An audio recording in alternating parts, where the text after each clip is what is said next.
this is the first time for you in all this career to dance to Cuarteto Cordobés. You dance to the music of Cordoba. How do you get that?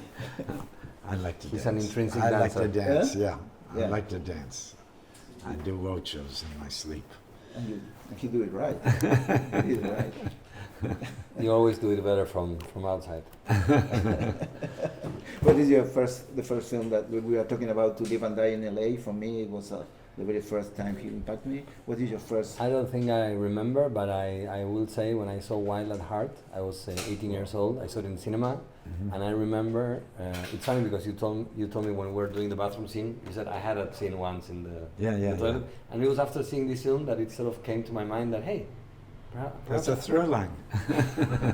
No, I was peeing after seeing Wild at Heart, and this is the first time I had I was really very much into music and photography, and I said, perhaps I should make the scene. I felt like you should make cinema. Yes, so it's very circular. When do you think that in your career you say, "Wow, I'm making impact like this in people"? What is your first film that you? You know, it's so relative and it's so changing. You know, when I was 5 years old, you know, I got up in front of people and sang a Christmas song. Okay, so. And they applauded, and that was contact. You know, it's you know, the dimensions are different, but the call-in response remains the same. It just manifests itself differently. What people the people know more from you when people approach you? What are they talking about? You know, different things, because I've made different kinds of movies over the years. And, you know, small movies, big movies, international movies, Hollywood movies. So it really depends on their taste. And sometimes when I feel people coming up to approach me, I can kind of make a game of guessing what probably where they might know me from.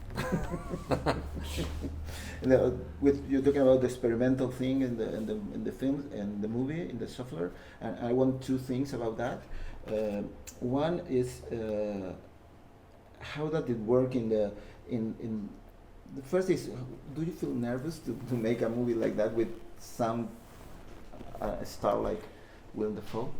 I feel nervous about making films altogether. Yeah. And I was just talking about oral tradition, some kind of a ancestor of cinema.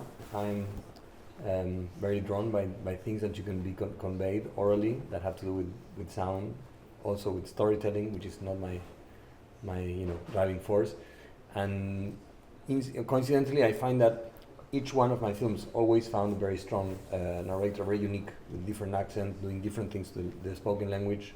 So I may not have a script or a very linear story, but bringing Willem into the project gave the project a whole set of freedom and also conditions, with which for me it was a very interesting new approach. Of course, I was nervous, but it was a very structural, I was thinking about the work, that very experimental thing about your training in the Worcester group, and if it gets you there, the Worcester group shaped me. So that's whoever I am. That was a huge part of shaping me. So.